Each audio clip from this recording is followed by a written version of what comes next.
Yo, what up, what up, what up, what up? We back with another week of Virgos Know Everything. I go by the name Big Will. I'm Keith Jones, Mr. Did you know what's cracking? Yo, my boy took a sip. You ready? Hey, listen, Okay, let's man, you get know it what I'm saying? popping, man. Hey, cheers, my brother. We got to bring this in with Cheers. this yak, you know what I mean? The yak. I can't fuck with the yak, man. This shit get you sweaty, cuz.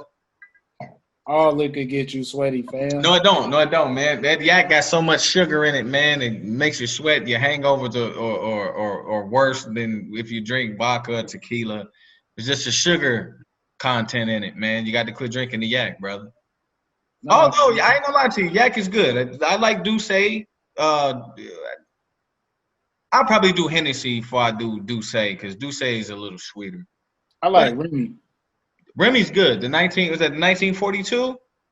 Yeah, the funny part about it is I actually just had Remy, I want to say the first time, it was either last year or the beginning of this year. Excuse me. The, Like I ain't gonna like everybody I know drink Hennessy, man. Like if they drink cognac, they drink Hennessy. I don't know too many people that drink Remy. But Remy, the Remy's smoother than the Hennessy though. I haven't had man, I ain't drink no.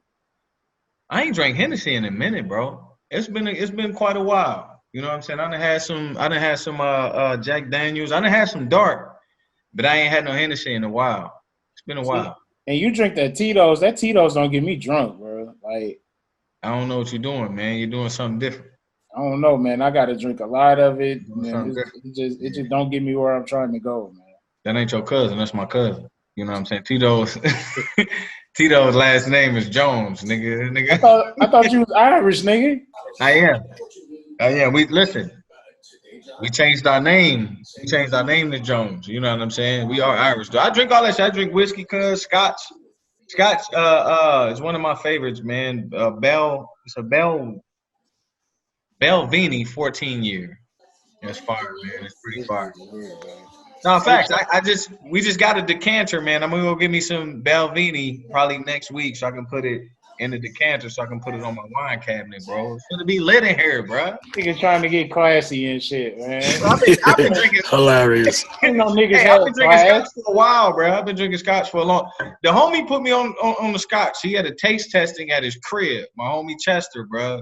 The boy get them bucks. You know what I'm saying? It's the only black dude I seen as a consultant with his own company come in and change the company around, bro, and get paid nigga high six figures. You know what I'm saying? Crib laid out, black dude, cause HGTV crib. You know what I'm saying? Mm. And he turned me on to scotch, bro. And we drank 13 different scotches, ranging from $75 on up to like $700. Mm. Wifey, and after that, cuz it was a wrap. It was a wrap. I'm like, I can do this scotch thing. And until wifey got to ordering that shit while we was out, and the nigga was like $50 a glass, and I said, I ain't got it. I ain't got it. Hey, shout out to all the Tauruses, man. You know what I'm saying? Facts. The Taurus know everything shirts. You know what I'm saying? We definitely about to go back into production on these, man. So make sure Facts. y'all be looking out, man. Facts. My mama birthday was May 5th. You know what I'm saying? She a tourist out here in these streets. Been out here, you know what I'm saying, for a minute. My bro birthday today as well, man. Shout out to Menace, cuz my boy turned 34 today, man. It's lit. That's my bro, cuz some Taurus. Hey, Taurus is some cool people too, bro. They loyal, but if you mess around with them, they'll cut your head off. Hey, But they good people. shout out to my brother G1, man. I ain't gonna say how old he turned. All I'm gonna say is, you know, his birthday was this month. You know what I'm It's saying? lit. May 4th. May 4th. Hey, Virgos. Look, Taurus look, is this nigga, boy, you conceited, bro. You're narcissistic, bro. You narcissistic out here. I was Virgos, actually was just gonna say that about Tauruses, dog. Tauruses are selfish as hell. They all about self. You know what I'm saying? I don't know. I don't know about that. I can't put cause my mama ain't like that. She give you the shirt off her back. I don't care who he is. I feel that might be her moon sign. She might be a Virgo moon sign or something. You know what I Yeah. mean? I feel. I still got to, bro. I gotta find my joint. I remember we was talking about that at like 3 or 4 podcasts ago with homegirl, and I can't find my baby picture from the hospital that got the time on it because I want to know. My cousin was just talking about it. She was like, "What's your moon sign?" I'm like, "I don't know when I was born, what time I was born." So I gotta find that out. Yeah, you gotta find that out. It turns out I'm Virgo sun sign and moon sign, so I'm a real Virgo nigga. Yeah, You know what I real mean? nigga. Get the fuck out of here. It's That's still, all I'm listen, saying. at the end of the day, cuz Sagittarius gang, I don't care what nobody talking about. Hey, where the bell at, man? I Yeah, need the bell. fuck is you talking about, man? The Hey, bell's right here, hey, brother. next time we meet up, you gotta give me the bell so that I can ring it. Okay, let's get. Oh, You know what I'm saying? hey, Don't just that's lit. Nah, I'm in control of these goddamn. Listen, I ain't gonna lie to you, man. I've been doing a lot of watching and reading and shit like that, man. I'm running out of digit nose, man. I'm getting all this info. hey, You know what I'm saying? it's been 2 years, dog. Yeah, but I want to let people in on like how these The digit website you nodes. be using. No, not even that. How to digit because I get a lot. I get it from websites. I get it from documentaries. I get it from like I be watching wildlife shit on Netflix. But the shit that's interesting to me, that's a did you know? And I write it down because I be like, niggas is not gonna care about this shit. Do you know what I'm saying? Like, like some of them, no, because some of them motherfuckers come across, they be duds. And nigga, you and Murphy be like, hey man, give me another one, cuz. Like, I be like, hold up, dog. These shits is limited. Hey, we be putting too much pressure on you, Oh man. my God, bro. Like they don't be knowing, but I be showing up. I show up every week. You know what I'm saying? Whenever we do the show, goddamn it, I show up. Yeah. Hey, man, we got you know what I'm saying, state representative Bruce Franks. You know what I'm saying? He just hit me up, say he about to tap in a second. You know what I'm saying? So uh yeah, man. You know, this is gonna be a real good show. He happened to be a friend of mine. We went to the same high school and everything like that. So That's he what's up. saw me slaying niggas in all my splendor. You know what I mean? Hey, you can't even rap. That boy can't even Shit. spell. He's out here trying. Nah, that's lit though, man. That's lit. That's lit. I'm excited. I'm excited to speak with this brother, man. I don't know him personally, but I know of him. And coming from St. Louis, man, I'm super proud because I mean that journey, cuz like you coming from battle rap, you coming from the inner city, you coming from, you know, Ferguson. you know what I'm saying? All of that. And it's like the stigma that's put on you, first of all, as a black man, then you're a battle rap. That's an aggressive arena. Then you come from St. Louis, bro, where the resources are limited. You know what I'm saying? And then Mike Brown happens, and you need change, you need leadership, you need fighters, bro. And to all the people who are out there on the front line, dog, I commend them. I made a post when everything was going. I wasn't on the front line, Right. but I was hearing a lot of negative remarks. I was hearing a lot of just fluff. You know what I'm saying? On the internet, I was hearing fluff, nigga, through text messages, everywhere media was. And my response to that was like, cuz if you're not on the front line, quit talking. Right. Just like quit talking. So I can't, you know what I'm saying? Like T Dub and Bo Vember, you know what I'm saying? Bo Dean. And those were people that I've met and I've known who really was you know what I'm saying, Right. foot to the pavement. So it's always nothing but utmost respect for people like that, man. So I'm excited, man, to talk to him just to learn. You know what I mean? So Yeah. it's Yeah. definitely gonna be a dope interview. So hopefully I told, everybody. Would you I say? told him we was going we probably gonna have a conversation that he ain't had with nobody else, just off the strength, one, we from St. Louis, and two, because I know him. You know what Facts. I'm saying? So Facts. he's saying he on. Did you see him jump on? Yeah, man. I'm you know, name given to me. I'm Bruce Franks Jr., former elected official, activist, father, St. Louis, Southside, 4300 Gibson. Also an artist, man. I go by the name of Oops, if you don't know. Battle rapper, musician, writer, all of that, man. Oscar nominated. Gotta throw that in there now. Yeah, bro. Content creator, everything. Will, what up? Hey man, I'm good. Hey, you know what I love about that? You mentioned that rap shit last. I love that. I love that. Absolutely. You know what I'm saying? Father, politician, all that. You mentioned the rap shit last. I think that's dope. Yeah, man. Because before I was oops, you know me. You know what I'm saying? I was just Bruce. You know what I'm Right. saying? So I'm gonna be that regardless, whether anybody ever remember a word I said, a rap I said, or a lyric I wrote. Right. My birth certificate say one thing. I feel it. Hey, I was telling Keith, man, you know what I'm saying? We went to the same high school, you know what I'm saying? Shout out to Lindbergh. So I told him you got a chance to see me killing niggas in all my splendor, you know what I mean? Listen to her, man. Listen to her. Let me tell you like this. Dude, one of the coldest people to ever. If you don't talk about battle rap and talk and mention Big Will name, then that's a sin right there. Like I seen it before 106, before what they know now, what they seen on stage. Like, bro was killing it, and him and Grits got one of the best battles I ever saw in my life. And to this day, and I've seen a lot of battles. I seen Lux versus Verb. I seen, you know what I'm saying? I battled Daylight. That's still one of the best battles I ever seen. Hey man, and I first of all, I'm humbled to hear you say that. You know what I'm saying?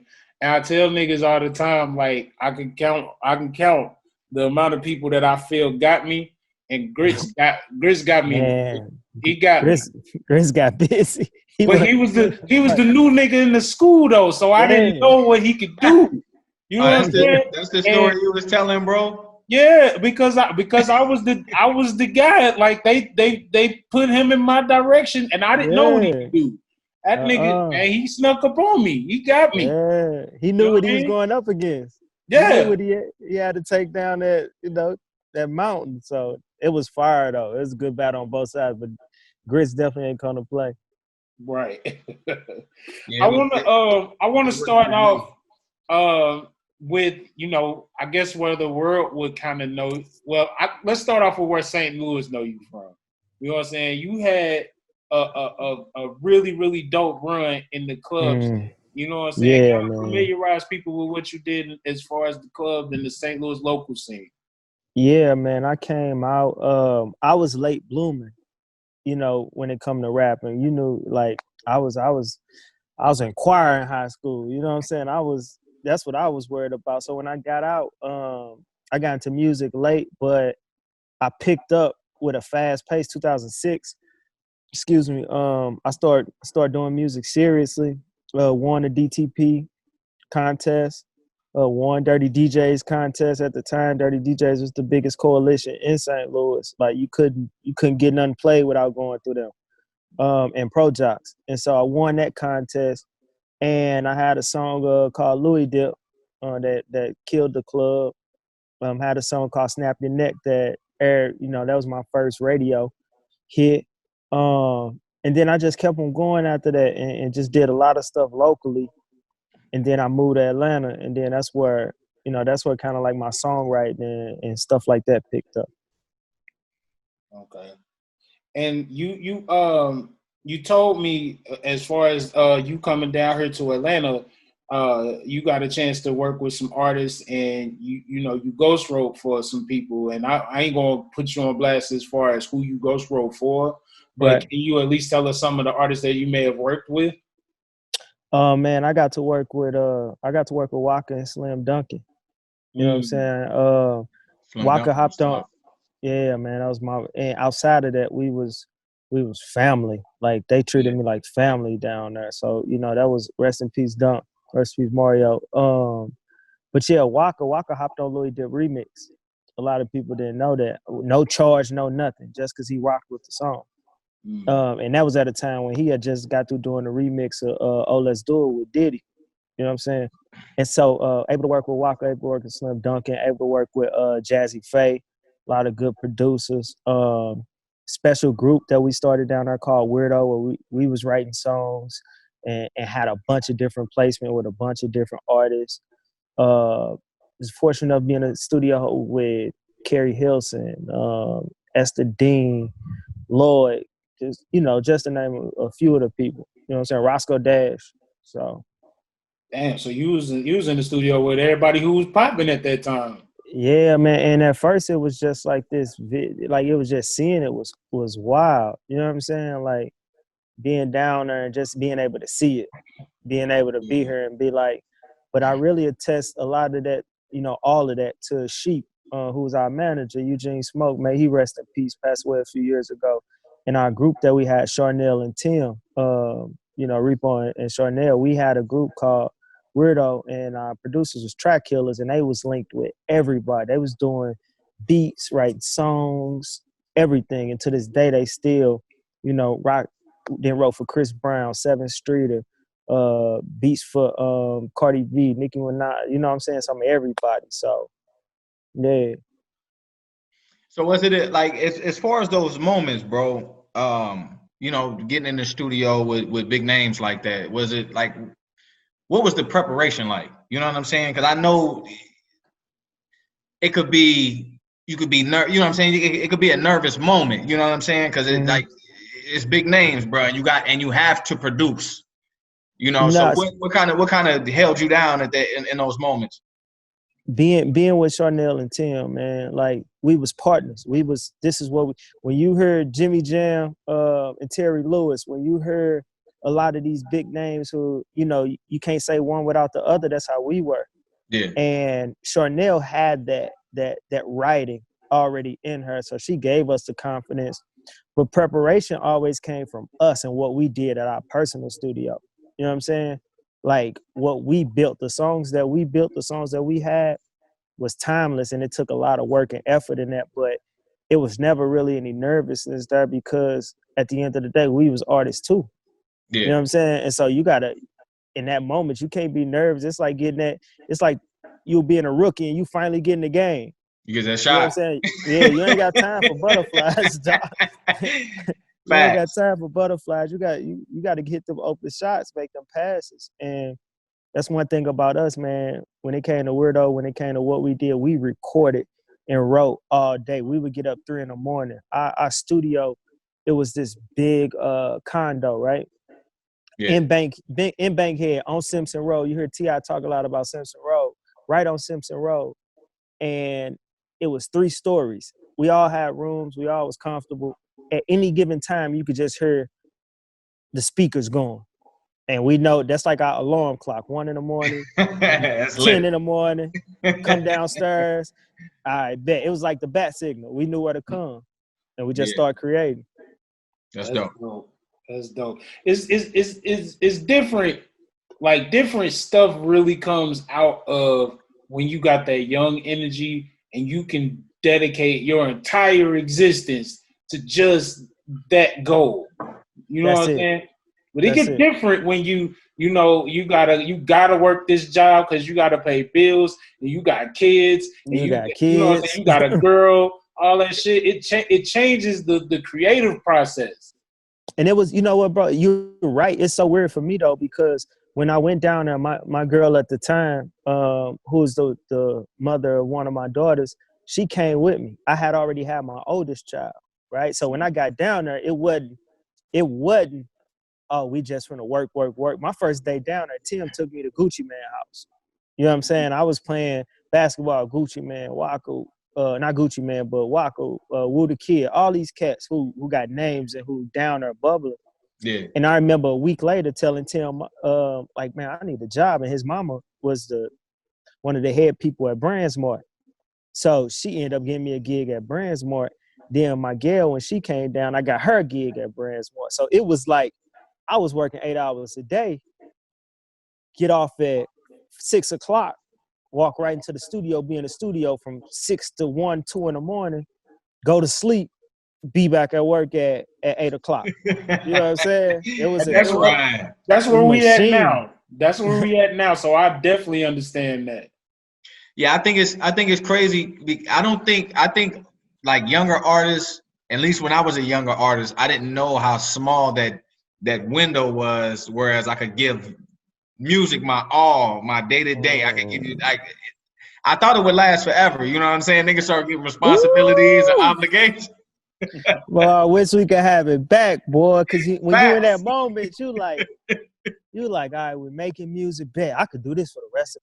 Because then you start thinking like, man, Jay-Z been around for 30 years, and man, Diddy been like, I'm just as, we I all gotta play say, catch up. yeah, I'm good. I'm just as talented.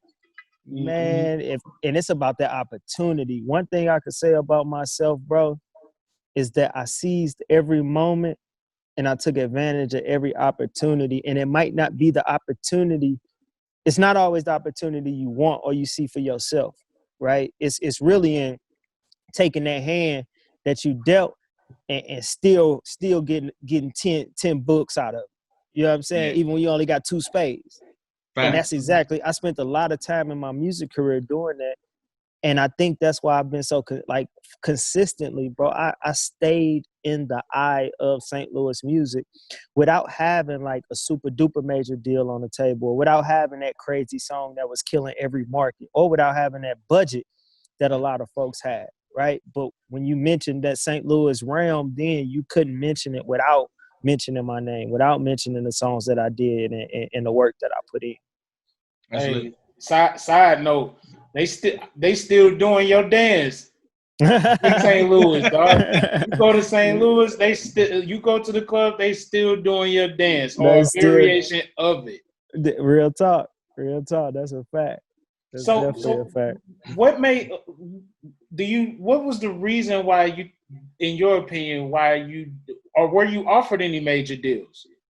Yeah. So I was literally, and it's wild. I don't even get to really tell this story. Once I won the DTP contest, right? We go me, Lil Roland, Young Ro. Roland was my manager at the time, my aunt for Black Pearl. We go down to Atlanta for the meeting with Shaka Zulu and Ludacris, right? We at the studio. Matter of fact, first night there, we met Small World, amazing artist, used to be under DTP from Raleigh, North Carolina. We met him at the strip club. He performed. We chop it up. He kind of give me the run around. It was almost like a college visit, in that player giving you the tour. You know what I'm saying? Giving you the runner, about what's going on. So I'm like, I bet. We go get some rest, show up to the studio. We in the studio with Shaka, in DTP studio. Luda pull up in a Bentley, a little black Bentley. I remember him getting out of the car like, damn, dude, short as hell. Luda about 5'3". And I met Luda. I ain't never said he is that short. I met Man, Luda. I met him I was doing a said battle for 5'3". LivehiphopDaily. That nigga little as fuck. he little, and I always been little. So when I say you little. And so, so he walk up, you know what I'm saying? 5 of us up, introduce himself. I introduce myself. We all good. Going there. Shaka come in, pop my demo in. Boom. We jamming. Every song, Shaka like this. In my rap, in my CD, and look at Roland and say, so what we doing? I'm like, oh, bet we on. We on. So Roland like, look, let's chop it up. Let's get it together. You know what I'm saying? I just got to step out, make a phone call. Boom, boom, boom. We leave out. Another manager who was there, who got invited on the trip, Lord knows why. In true, I love my city, but we got some corny cats from St. Louis. So in true corny style, I come back in and dude then swindled his way into popping his other artist CD in. Now, mind you, I mess with these artists. Don't get me wrong, but this my moment. Wow. You know what I'm saying? And they like, when we come in it, Shaka like, all right, when it talked to Roland, like, all right, we're going to chop it up. We'll see what's up. Why dude here and what happened? And we like, what you mean? He's like, yeah, he shot the CD. He said, this the real music. This is what's going to get on, blah, blah, blah. He played. He's like, we don't really deal with confusion. We don't like confusion and blah, blah, like going back and forth. And I'm like, this. And so, yo, that's crazy. It just never end up, like when I say it was on the table, we were there. Then another chance came along. We got a meeting with Orlando McGee. He wanted to sign us to Warner Brothers. In same fashion, I had managerial disputes at the time, so that got in the way. Motown called, end up calling my old manager. When they called my old manager threw me under the bus. Yeah, he don't rock with us no more. We got paperwork out and we blah, blah, blah, lying. Yeah, when we going through this, blah, blah, blah. Record labels don't like confusion. They don't like confusion. They don't like a trail of paperwork because that's too much money and too many lawyers and too much stuff they gotta, that's too many resources they gotta expend. So, I mean, we're talking 3 deals. Major, Motown, Def Jam through Disturbing the Peace and Warner Brothers. So yeah.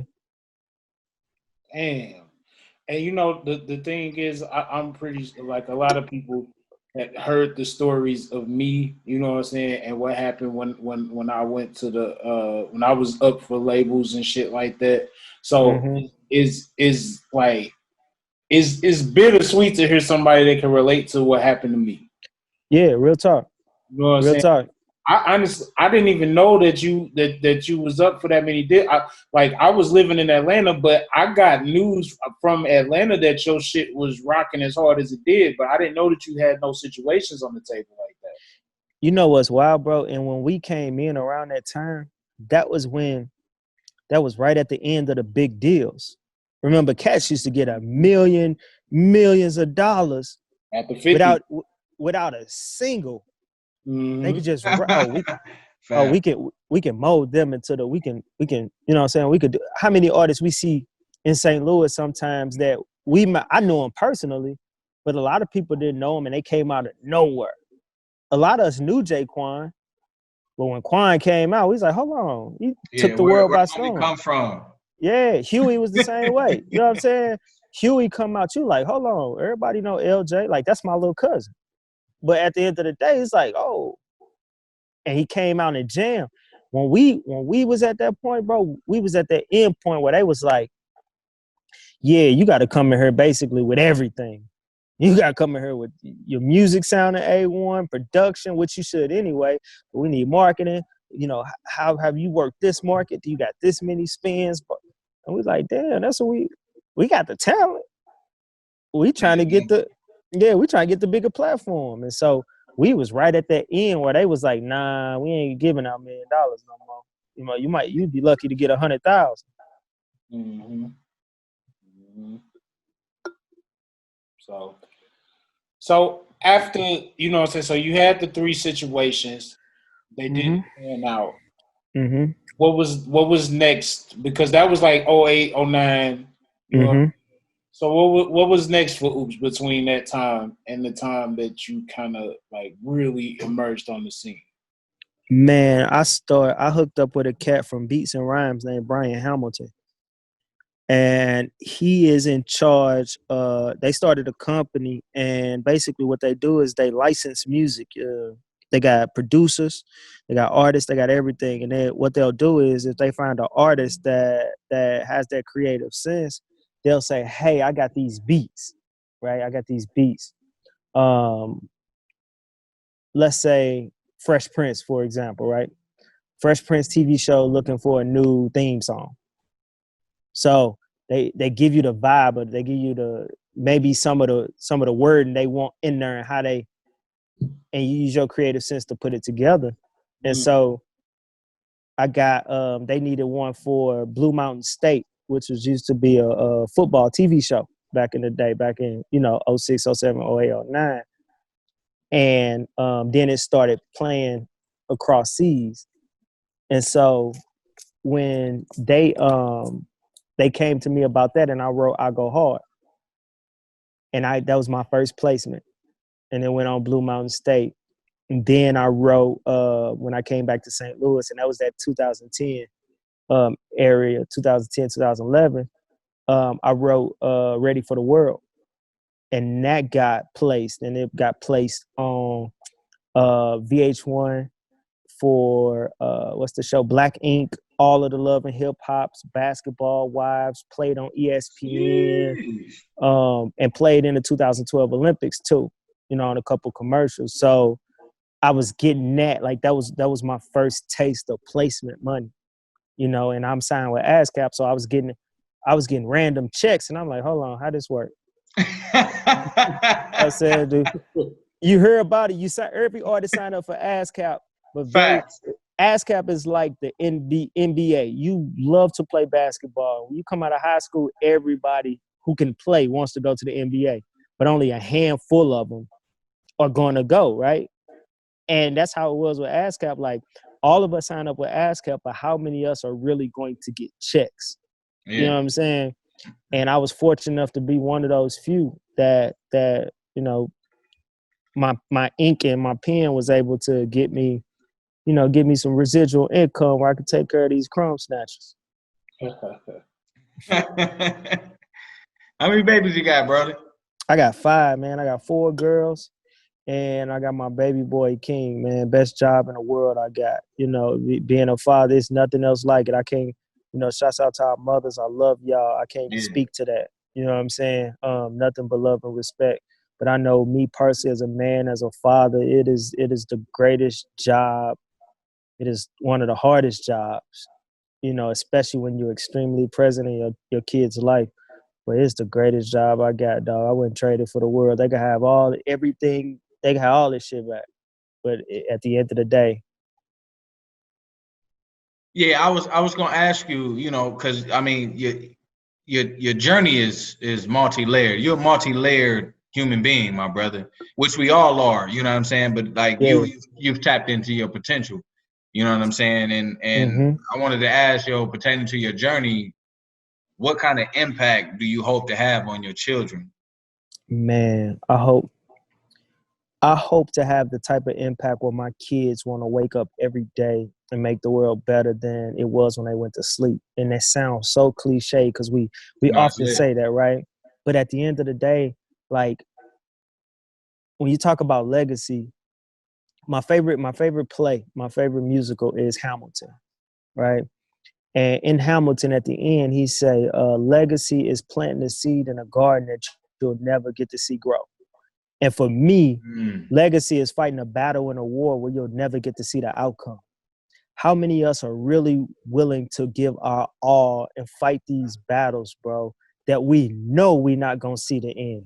We know we're not going to get to see the victory, but what keeps us going is fighting so that those up under us can continue on that fight. So maybe that one day my kids can see the end of racism. My kids can see the end of gun violence, of political misrepresentation or whatever it is that we fight. And so it's all about leaving behind a legacy, not because of some self-centered, narcissistic feat. It's because I want them to continue on a fight, and I know that it's in their blood already.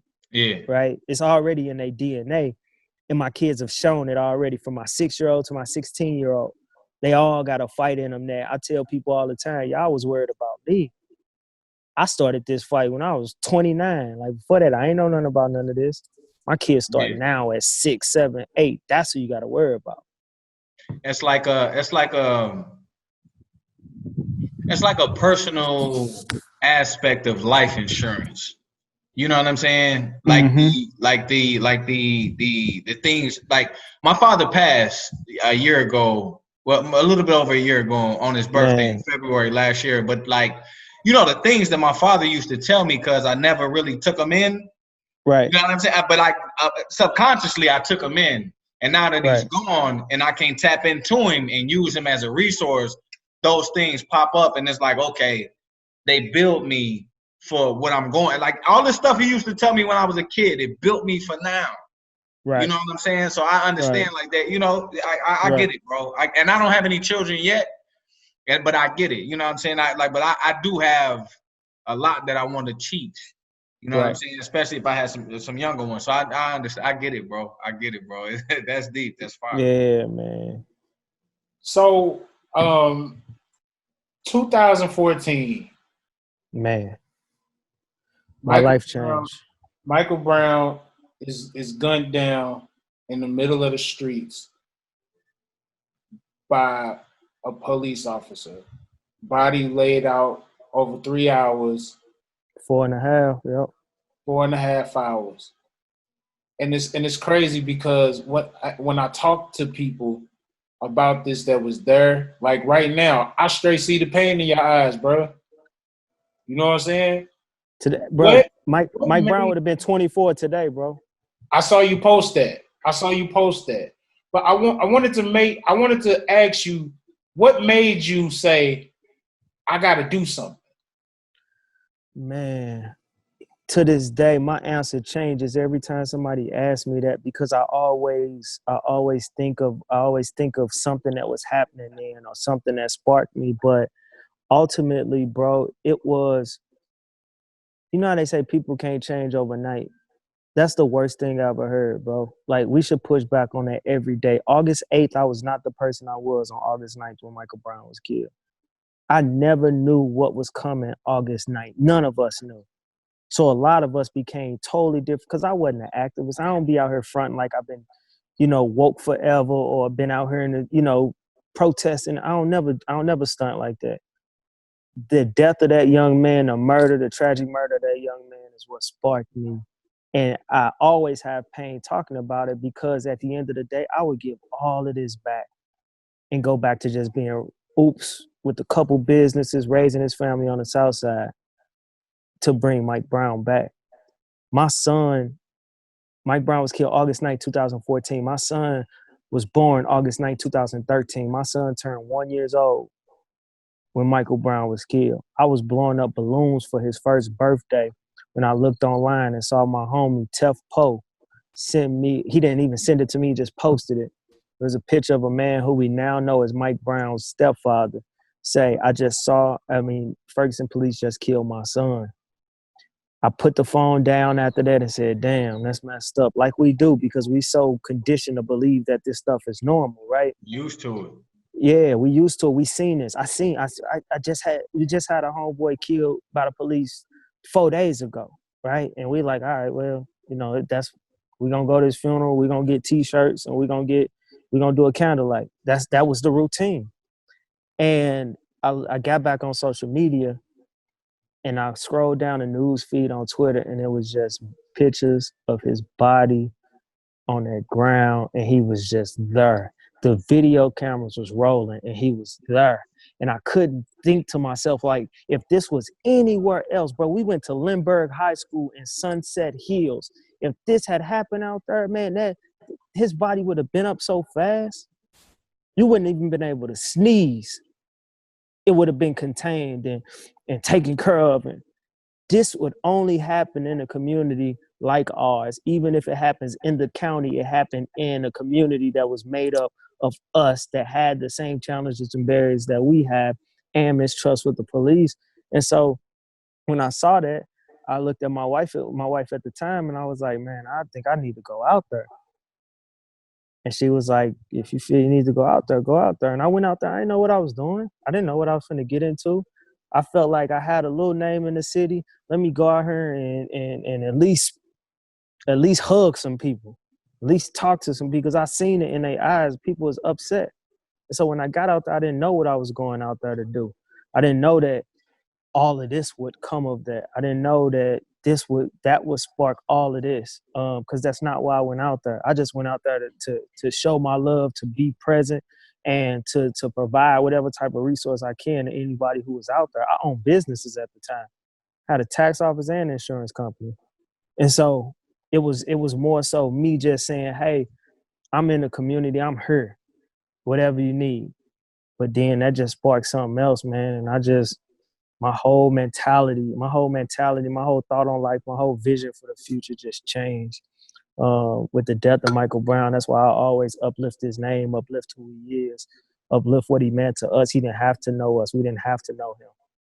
He was me. He was my son. He was you. He was anybody who's ever walked home from the store and talked back to the police, or talked back to an officer, or talked back to anybody who has something smart to say, right? He is all of us who just walked in the middle of the street, who just graduated when we was 18, who was getting ready to go to some college, whether it was a technical college or JUCO or a four-year university. Like, that was all of us.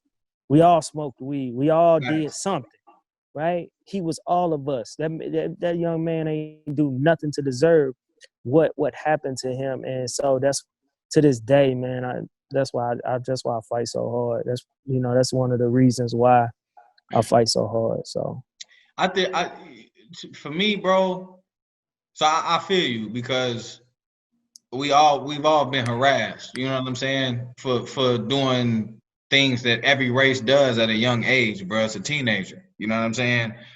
Um,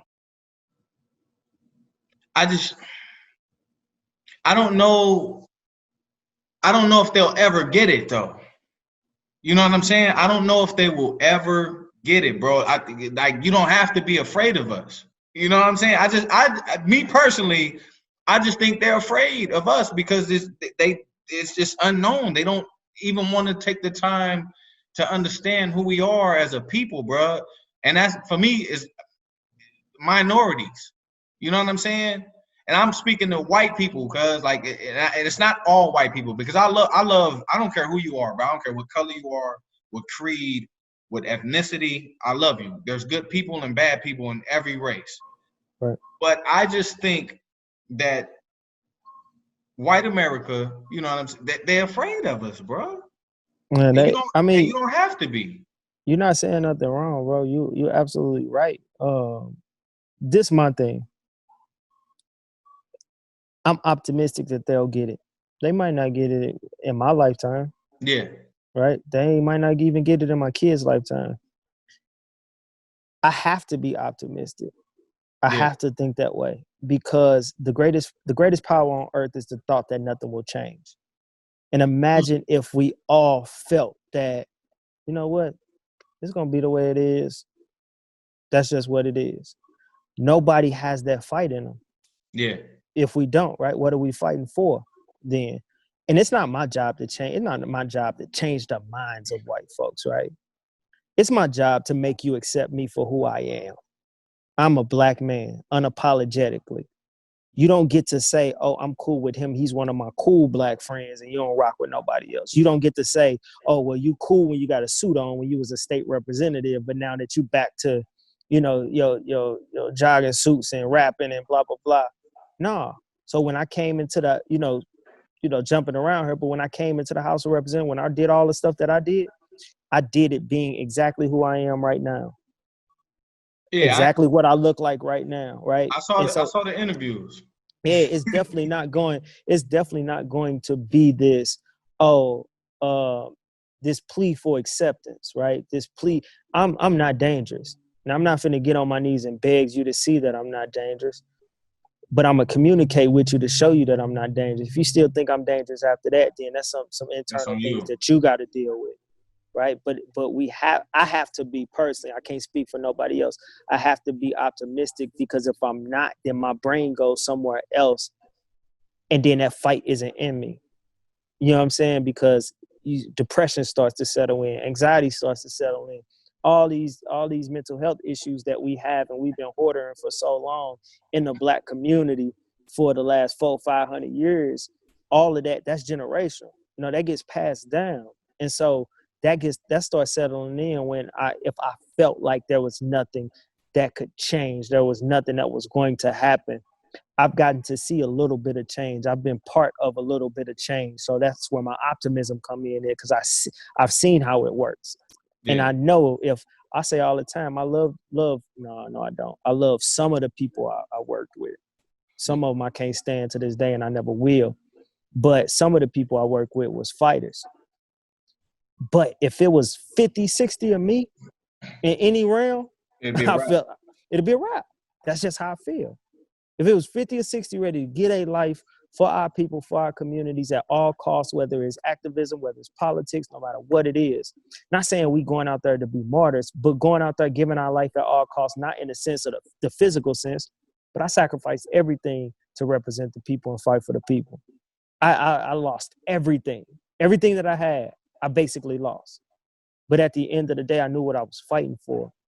I knew what I was fighting for, and it took a different toll on me. So now if I can pass on that knowledge, if I could pass on that wisdom, if I can empower those who are in those same position or similar positions, I can kind of give them okay, hey, check this out. This is what I did.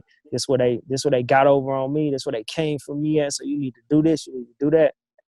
Because we didn't have that, because there's this break in generations. There's this break in generational wisdom that's passed down, generational education and empowerment that's passed down. But yeah, you're not saying nothing wrong, bro. I just got to be optimistic about it. Yeah, I'm that way as well. I don't care what it is, bro. I always see the positive in things.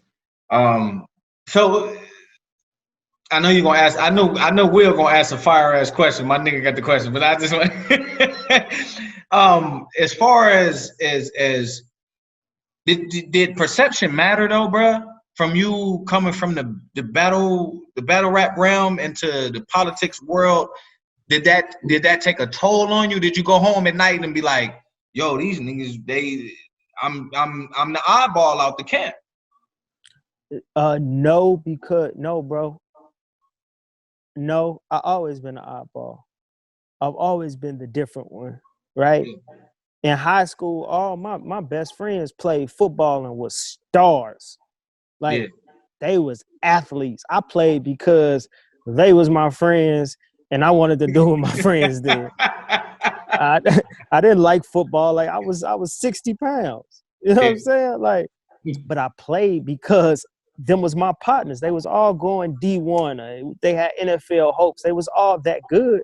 I wasn't that good. I was in the choir. You know what I'm saying? Like I sang. That's what I did. I got good grades. Like that's what I did. That's I dope. went to Lindbergh High School. That's We dope. were the minority. We were the extreme minority, right? At an all-white, affluent school, one of the best schools in the country to this day. But we were still the what you would consider the odd bunch because we was the minorities. Yeah. And so when I went into politics from battle rap, it was like, all right, I'm coming in, but I've been out here in the streets. I'm not changing nothing. I'm running in the community that I grew up in. I'm running in the community I've been doing the work in. They know that I'm Oops the battle rapper. They know that I'm Bruce Franks the activist that'll shut down a mall, that'll be in the face of police, that'll do whatever it is I need to do when it comes to injustices. Yeah. So if I get in this office, I'm going to get in this office being exactly who I am. Like, I don't care what nobody's perception is because it's their perception, but it's my reality. Fact. Right? And you don't get to inflate yours on mine. Right? You don't get to take what you think about me or what you see on face surface and say, all right, that is it. Because I'm not going to let you do. I'm not going to even allow you to do that. I'm going to show you that I'm more than that, but I'm going to show you who I am. And so, and then when it came to it, it was an easier transition for me going from battle rap to politics than it was for me going to making music into battle rap. Oh, you wild. Because if you think about politics, politics is the oldest form of debate. It's too much information for me, bro. Yeah, it's back and forth. It's back and forth. It's Will, when we battle, you finna battle somebody, what you do? All right, who I'm battling? Where they from? What do they usually talk about? What can they say about me? Mm-hmm. How can I write something that's gonna sound like a rebuttal to what they have to say about me? Where are these points I'm gonna be able to write to have a haymaker here that's gonna draw the crowd in? Where can I drop one of these gems that's gonna be a moment to get everybody to be like, what's gonna be a room shaker, right? That's how we battle. How am I gonna project my voice? Mm-hmm. When I'm on the house floor, weeks before I get to the house floor when we doing the debates, I'm looking up this bill that's getting presented. What do I like about the bill? What don't I like about the bill? What's this person gonna say about the bill? What kind of rebuttal can I have for that person? What kind of rebuttal can I have for his rebuttal that he gonna have? I only get 15 minutes to talk on the floor. Who am I? Where my eyes gonna go? Who I'm gonna make eye contact with? If the chambers are full, where my voice projection gonna be? How can I pull on these heartstrings to get people to feel where I'm coming from? Should we pass or fail the bill? Right? That all went in my mind as I'm getting ready to debate on the floor. And when I got on the floor, every single one of my speeches, every single one of my inquiries sounded like one of my third rounds in battle rap. It was impactful. It was going to pull on you, but you was going to leave no matter what you heard that day. You was going to remember what I said on the floor that day. I feel that. So I wanted to go back to the Ferguson situation. Yeah. So November comes, we find out that Darren Wilson wasn't even going to get a trial. Like they just basically said Right. he's not going to trial, and that is what it is.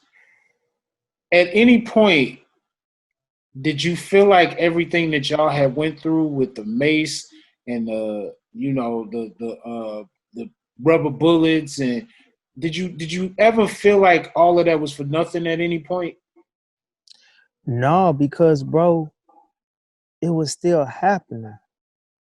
Like even after the decision, even after they came back with that they wasn't gonna take him to trial, bro, we protested for 400 days straight.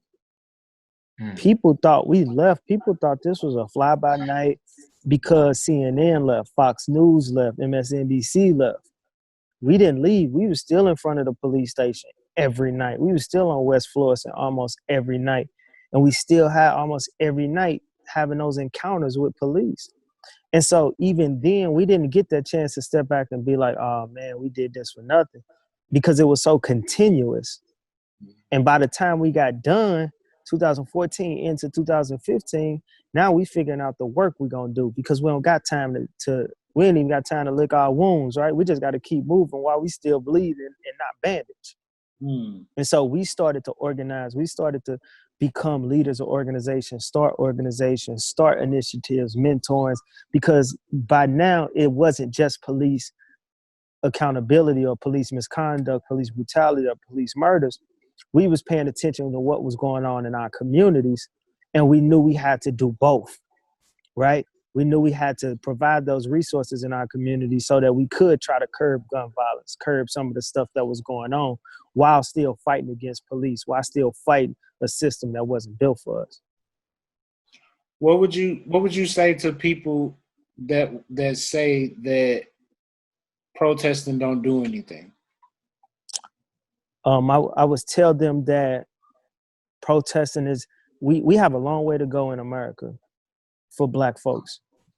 We have a very long way to go. Even though some people feel like we've come a long way, we got a long way to go when you can't jog because you're Black, you can't eat ice cream in your own apartment, when you can't do the regular stuff that we do throughout the day simply because somebody is threatened by who you are. We have a long way to go. But the little that we do have, the things that we do have in place, wouldn't have got there without protest.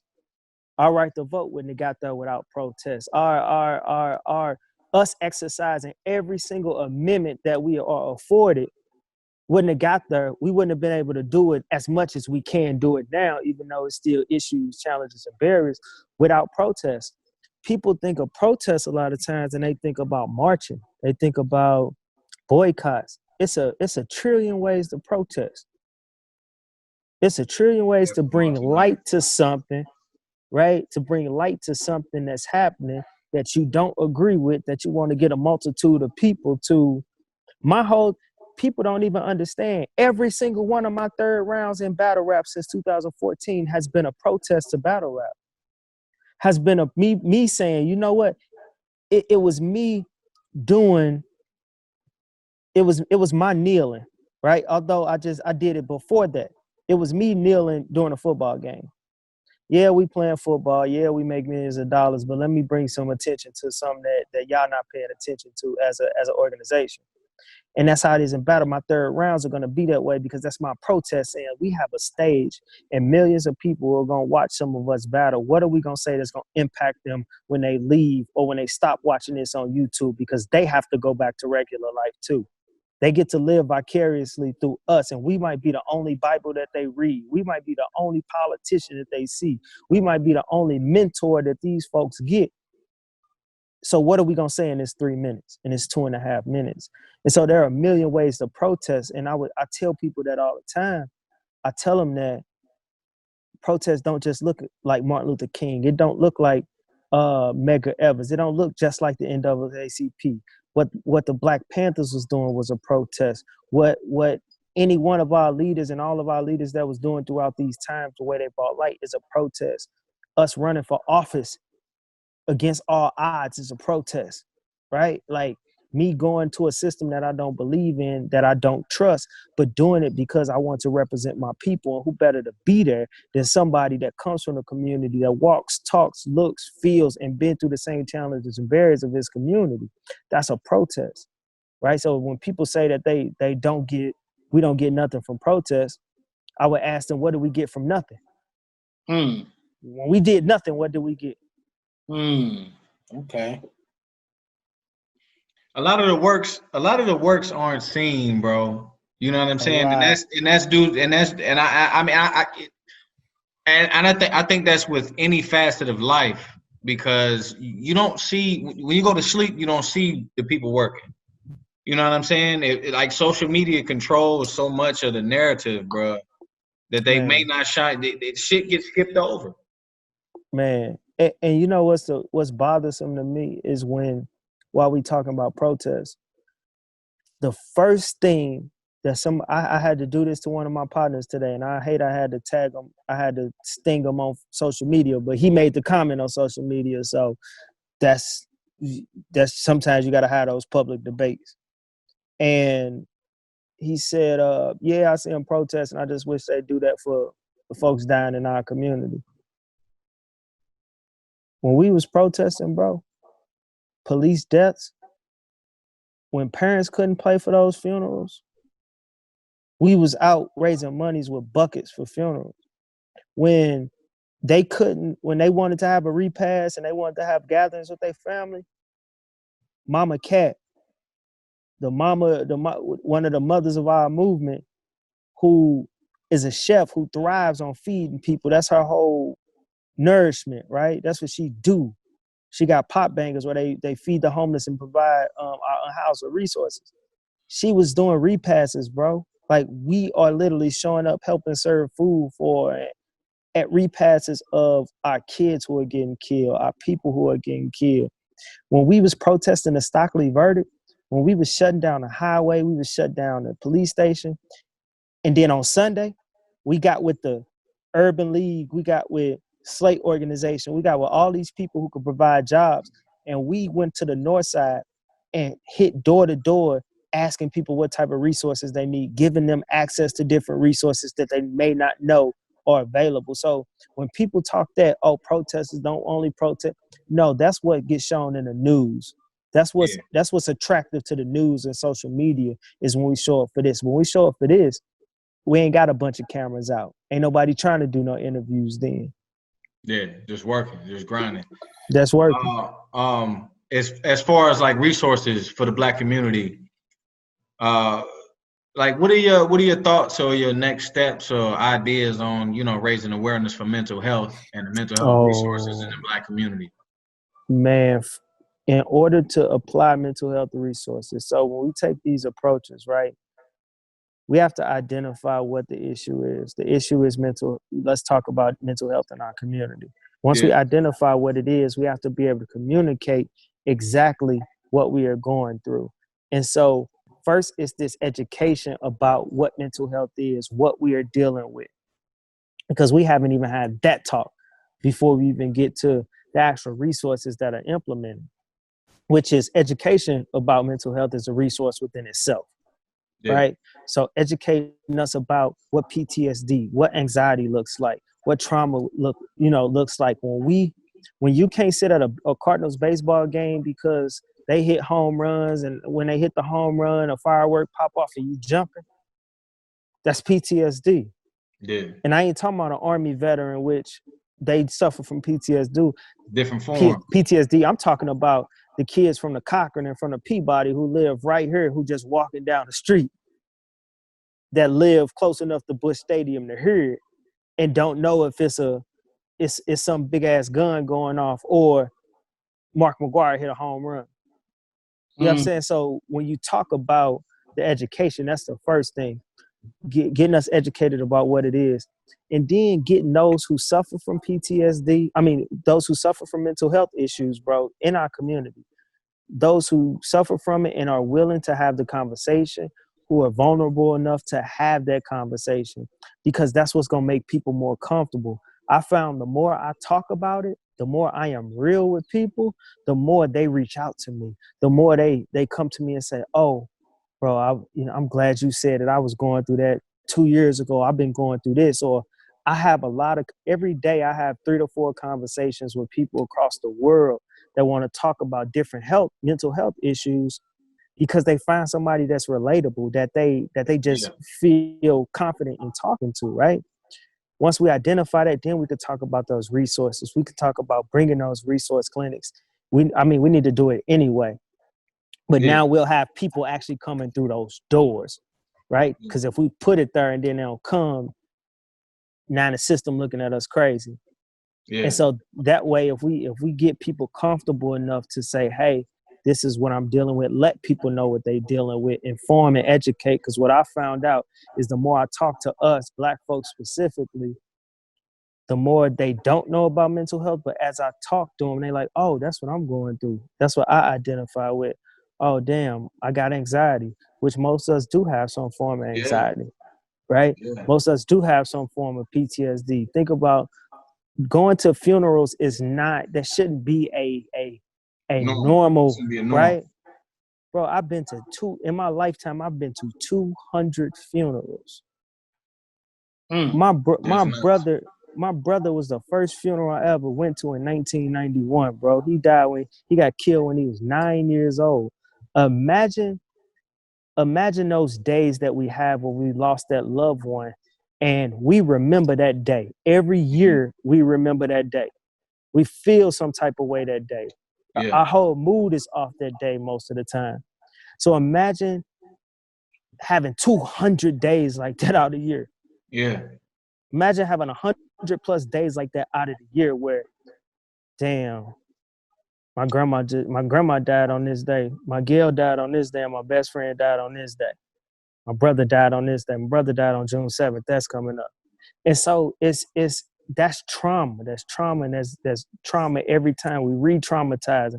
That's why I hate using post-traumatic stress syndrome, because I don't think it should be PTSD. I think it should be CTSD.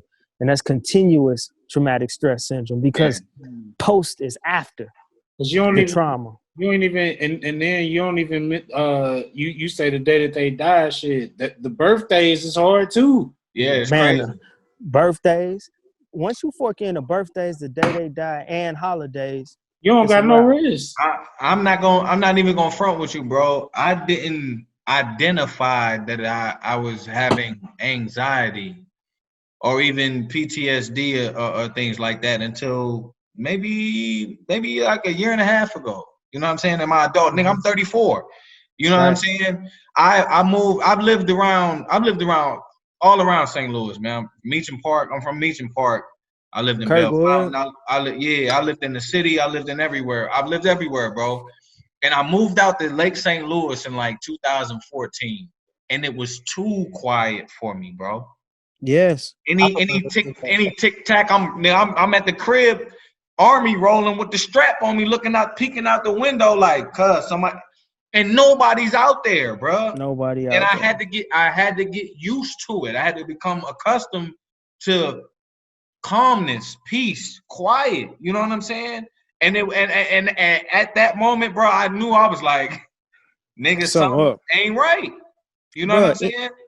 Anytime we feel more comfortable in danger, bro, I go to cities, and unfortunately, I still do it to this day. Man, can you please take me to the roughest part of your city, dog? Take me to the hood, man. Like, we will, cuz.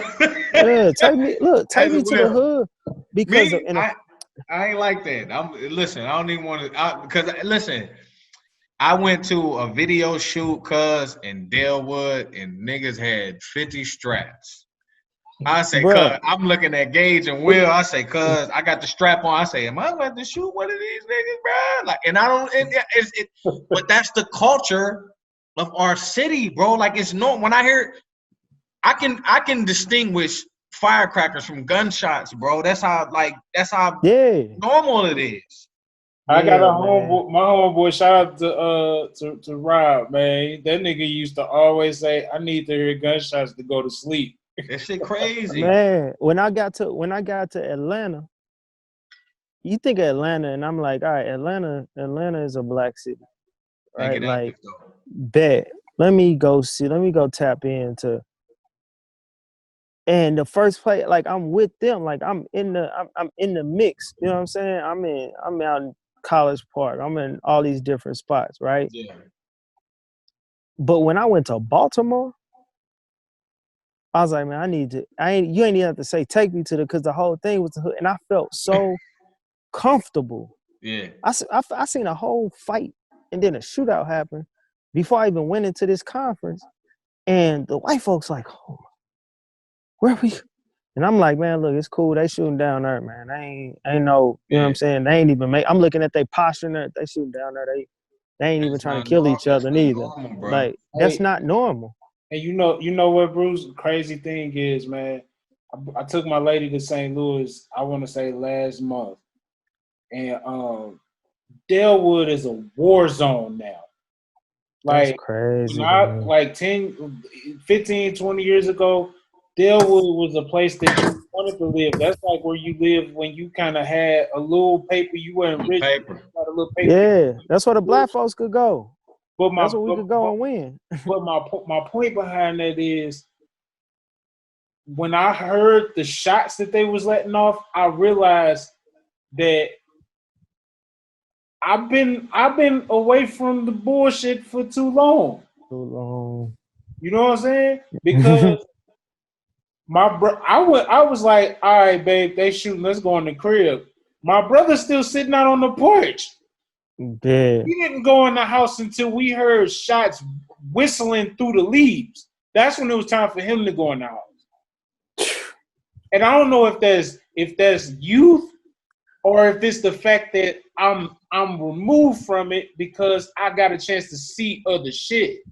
It's the fact that you removed from it, bro. Like, you know, because my daughter, 12 years old, she got out here where I'm at on the West Coast. I bought them out here, right? Mm-hmm. She woke up. No, she didn't even wake up because she didn't go to sleep. And I came in the room. I said, baby, why you ain't went to sleep yet? She said, Daddy, I can't sleep. I said, what's wrong? I was like, you ready to go home? She said, no. So I say, what's the problem? You bored? She said, no. She said, Daddy, it's too quiet. Man. Like she couldn't go to sleep for 2 days because she like, Daddy, it's quiet here. Like, they ain't no. I said, baby, you ain't lying. Because when I first got here, it was a week for me. It was a week. I said, I've been where I'm at for 7 months, bro. I can count on one hand, and I don't have to use my thumb or my pinky finger to tell you how many gunshots and sirens I've heard. And of what I've heard has only been sirens. Like, I ain't heard no, let me knock on wood. I ain't heard no gunshots, none of that here where I'm at. It's totally different than where we from. And it's like, you don't even appreciate it at first because you're like, hold on. This weird. You looking at people crazy? Something going on.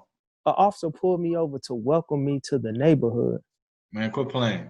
I said, bro, listen, man, I ain't gonna even lie like I don't appreciate this gesture.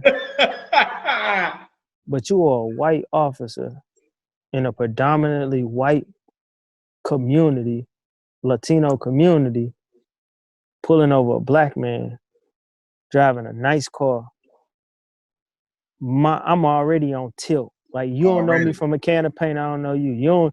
If you knew my background, if you Googled right now, you probably wouldn't have pulled me over. You probably would have been like, nah, you ain't gonna welcome me nowhere. But I'm glad you did that. But that was my sense. And I had this conversation with him.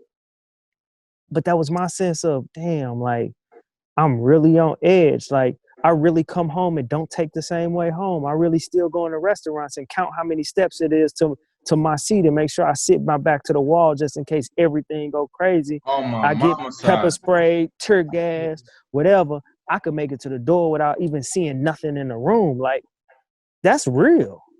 Yeah. Like, I got training that I feel Navy SEALs ain't got coming from where we come from.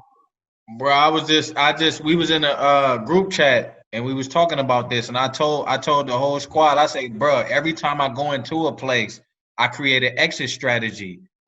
You know what I'm saying? And I bro, it's extra tension, dog.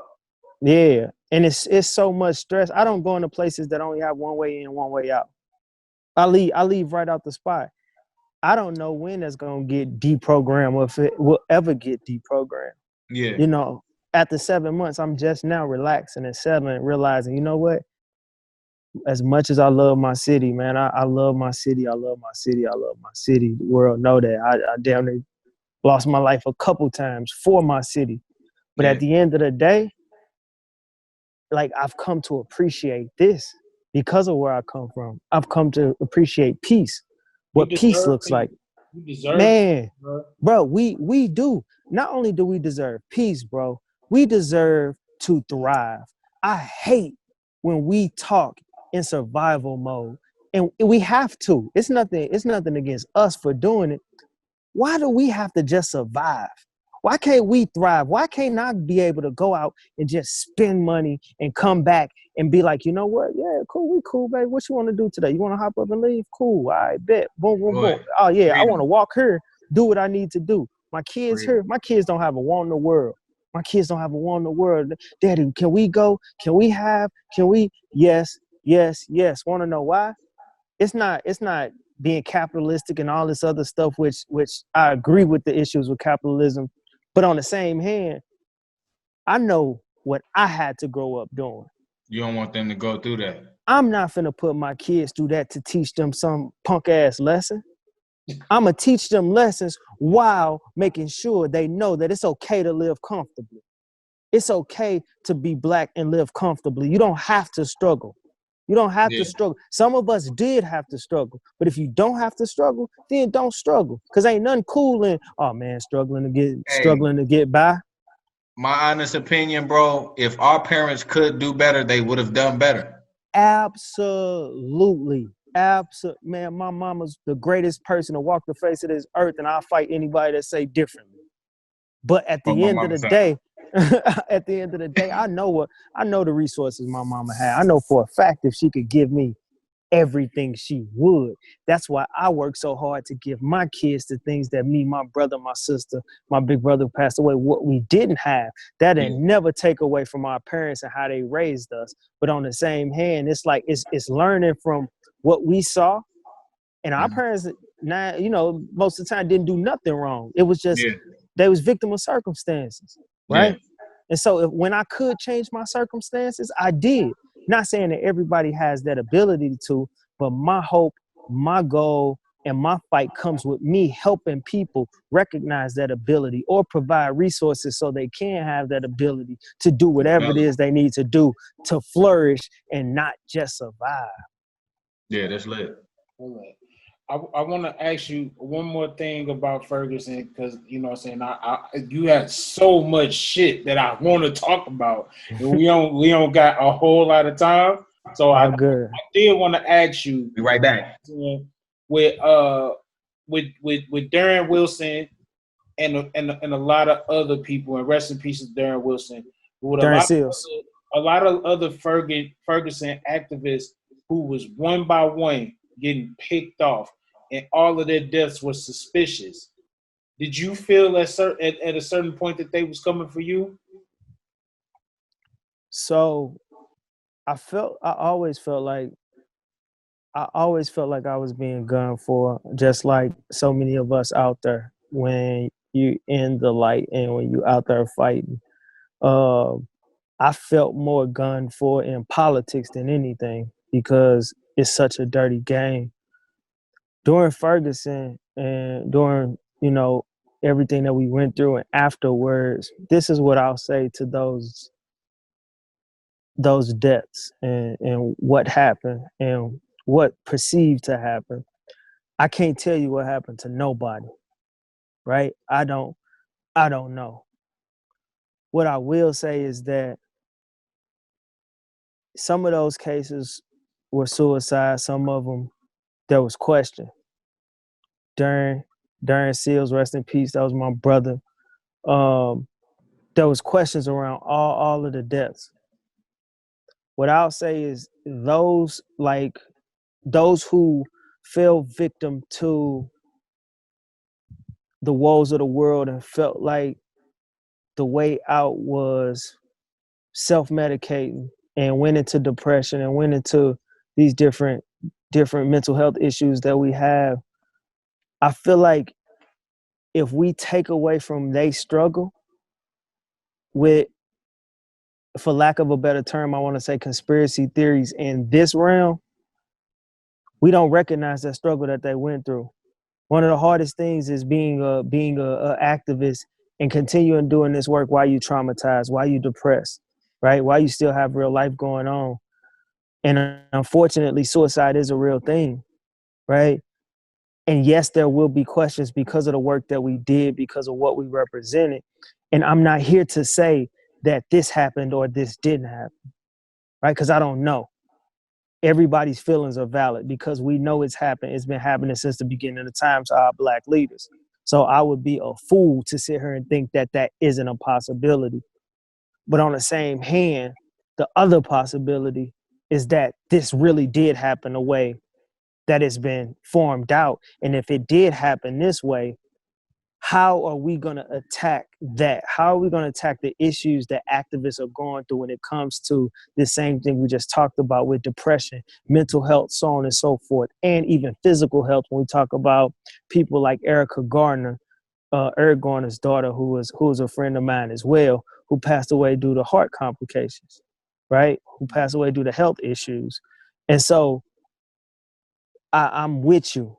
And I did feel gunned for. I felt gunned for when I was out there. I felt it while I was in politics. The more I spoke up, the more watchful, the more paranoid I was. Absolutely, I felt that way. I just wanted to make sure that I touch on both aspects because I don't ever want people to say or think that I'm saying this happened or this didn't happen, because that's not my place and I don't know. I'm just saying, how about we prepare in all realms? We know how to prepare if this happened. How do we prepare for the mental health issues that we're going through if this happened? So we can make sure it don't happen to more of us. Yeah. That's a good answer. I feel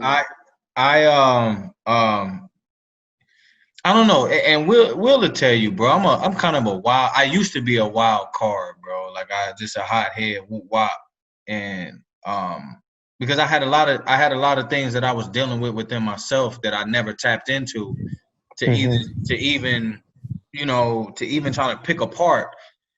And until I took a psychology course, and it was a basic fundamental course.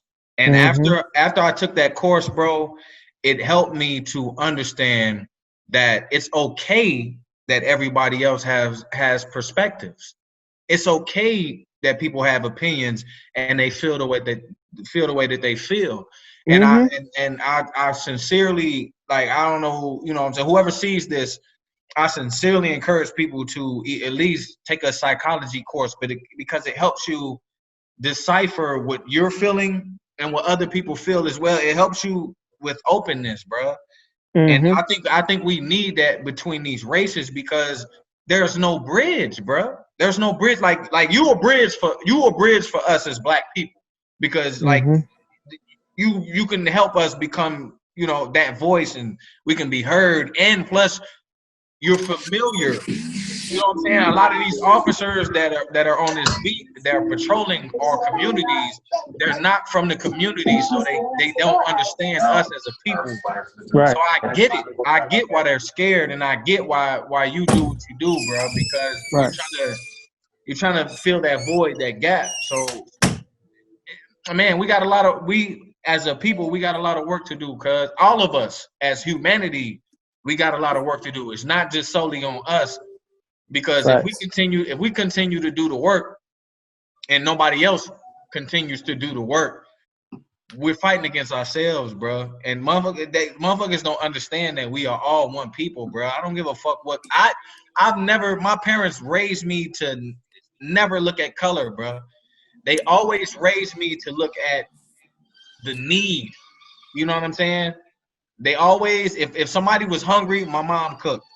If they needed clothes and we had extra clothes, we had to give them away. I don't care what we had to do or what we had. My parents made us give our clothes. I'm like, man, I don't want to do this. Like, right. You know what I'm saying? So like I don't know where we'll start, bro. I don't know what we have to do. You know what I'm saying? But for me, psychology changed my whole perspective on opinions and everything like that between races. And I think that I agree with you on the perspective issue because one thing I always said serving in the House of Representatives, like I worked with Republicans, I had to pass certain legislation. That don't mean I believed in what they was spewing out or some of their beliefs or most of their beliefs. I understood their perspective. I didn't agree with their perspective, Yeah. but I understood, right? But me understanding their perspective equipped me for the fight. It equipped me to understand them in order to disagree or agree with them. And in order to get them to see where I'm coming from, I had to at least listen to their perspective. Yeah, just to compete right? in that Before round. I push back. I think that, and I couldn't hear you clearly because my headphones had came out, but this idea that, and not disputing your parents at all. Yeah. But I think it's an injustice when any kid, black, white, Middle East, Asian, whoever, when any kid is taught this idea or mention this idea of not to see color. Because when we don't see color, we don't see our struggle, right? When white people say, oh, well, I don't see color, that's one of the worst things you could say, because if you don't see color, you don't see my existence, you don't see my struggle, you don't see what makes me me, you don't see why those who you may not feel like, you may not see how they see me, right? And they see me this way because of my color. The challenges and barriers I have is because of my color, but also the strength and the fight and the zeal that I have is because of my color, right? So I need you to see my color. I need you to see that I am a black man, a black woman, and not just look at that fact, right? Because at the end of the day, reverting back to the perspective conversation, it's a real short story. Do I got time? We good? Yeah. And so I was having a conversation with somebody I wanted on my side, white man and white Republican, and he said, "You'll never get me there because I don't know what it's like to be a black man. So I'm white. We don't come from the same place. We don't look alike." I said, "Okay. Do you have any kids?" He said, "Yeah." I said, "Were you there when your kids was born?" He said, "Absolutely." I said, "Your wife?" He said, "Yeah." I said, "Was she when she was having a child, was she in pain?" He said, "Yeah, she was absolutely in pain." I said, "Oh, really?" He said, "Yeah, many hours of labor. But yeah, she was in a lot of pain. Why you ask?" I said, "She couldn't have been in pain." And he looked at me like, "How the hell you gonna tell me? Like you was there." And so I said, "She couldn't have been in pain." He's like, "She was absolutely in pain." I said, "Well, how you know she was in pain?" He said, "I saw her crying." He said, "I heard her screams. I heard her cries." I said, "So you knew she was in pain because you saw her tears and you heard her cries, but you didn't have to go through labor. You didn't have to have the baby in order to feel that pain." He said, "No." I said, "So you don't have to be a black man to feel my pain. Fact. All you got to do is hear what we saying, hear our cry, see our tears when we get murdered in the streets, when we going through these injustices and we fed up. That's what I need you to see, and that's what I need you to hear."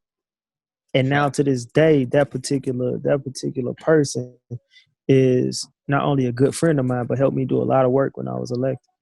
That's a paradigm shift right there. Real talk. That's a paradigm. Real talk. That was cold. That was cold. We got a few more minutes, but I hate the fact that I'm skipping. You gotta have a part two, big dog. This is fire. Anytime, bro. This is one of the best interviews we ever did on Virgos. This is fire. Man, Virgos, what up? Nah, listen, it's Sagittarius gang. We don't fuck with Virgo. I love Will, cuz fuck that nigga. Hey, listen. I wanted to talk to you about the documentary. I guess we Yeah. ended off with battle rap, but let's talk about your documentary. First of Okay. all, I'm upset because I don't have cable, right? I looked at Uh-huh. iTunes, I looked at Amazon Prime, everywhere. I wanted to buy it. He Oscar nominated, bro. You can't get that. Yeah. Buy it. I couldn't buy it. Is it going for sale eventually? Oscar Nah, nomination, you can't. James. You don't get that. Nah, you can't buy it, bro. Look. Are you serious? He said you can't buy it. You can only live it. Yeah. That's crazy. Soon it'll be out on all platforms. I mean Okay. on the platforms that you could continuously watch it though. But nah, we ain't gonna do no. You know. So tell us about it, and also tell us what it was like being Oscar nominated. Like St. Louis Superman. how does that make you feel, bro? You took your mom's. Man, so yeah, oh yeah. Told you the Lady. greatest person to walk face of the Hey, earth is, can I bro. be transparent, bro? Yeah. When I saw the picture of you and your mom on the red carpet, man, I shedded a tear, bro. Because I just Man, felt bro. my mother is no longer here, and That's I good. just felt Man, it's like, harder to you know what I'm saying, just to see you win, and out of all the people in the world that you could have took, you took your mom. That's a move I would have did. You know what I'm saying? yeah, Facts. man. It was tears of joy a little bit, man. I was happy for you, bro. Man, bro, when listen, I was dressed before my mama. And when she walked down Of them course she steps, was. You a man. She's a woman. when she came around that corner, man, I was that was I was good. I could check out. If something happened the next day, I was good. You Yeah, know, that's lit, my man. mom was extremely happy. She enjoyed herself. She was proud. That moment was one in itself. The actual documentary has been an amazing experience. I formed family from it. Our filmmakers, they amazing. Smriti Mundra and Sammy Khan. We went on this festival run, bro, and it was nothing short of amazing. They're like, we was feeling like the undefeated Dolphins. You know what I'm saying? Like we was just going and it was winning and we just kept winning. But it was the best part of it was the conversation, right? The conversation and them seeing a black man in this light, them seeing a black man be vulnerable with his kids, a black man who come from a hood that ran for politics, who's still a battle rapper, who infuses hip hop in everything, and who struggles for mental health and gets folks to understand it's okay to not be okay. This whole entire process has elevated my mind. The documentary saved my life. It was, back in 18, and like I had lost my best friend and my brother, Chris, my brother that died in 91, Sylvester, best friend. And I lost my godson in November. And life was dark for me. And for a moment, I thought it was better off that I not be here. Yeah. And on one of those nights, on that night, the night, when I was contemplating, film director Smriti, she hit me up, just text me out the blue, say, "Hey, you okay?" And I said, "Yeah." I said, "No." I said, "No, I'm not okay." She said, I got something to make you feel better. I'm just texting you to check on you." But she sent me the link to the documentary, and I watched it. And for the first time, I got to see the work that I do. I got to see how people perceive me. I got to That's see, crazy. because it's different when you're doing it every day. It's regular, and it's still that way for me. Yeah. I'm extremely humble and love everything that's coming with this, but it's still always hard for me to grasp because I just do the work because we dying, and I feel like, that's what I was put here for. And when she sent me that documentary, I got to see, that opening scene with my son, and it was like, That was I thought lit. about my son, I thought about my daughters, and I'm like, man, I almost like, nah, we can't do that. I'm needed, I'm necessary. And so that whole experience and being Oscar nominated, man, I'm for 4,300 Gibson, man. Like I'm Quit from playing. the south side of St. Louis, dog. Like I'm from around the corner from N&M and Manchester Chop Suey. Like Quit playing. to be Oscar nominated, like win, lose, or draw, we won.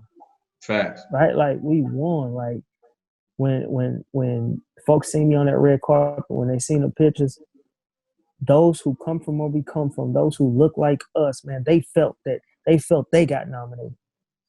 They felt like they was on the red carpet. That's what it's about. Because I represent us and us can see me in them.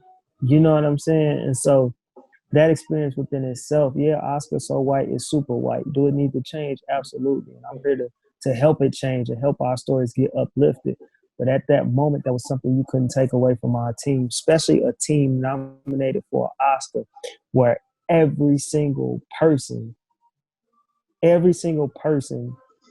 except for one was a person of color. We talking about from the editor to the two directors to the producers to, I mean, we had all different ethnicities, bro, but they was all people of color.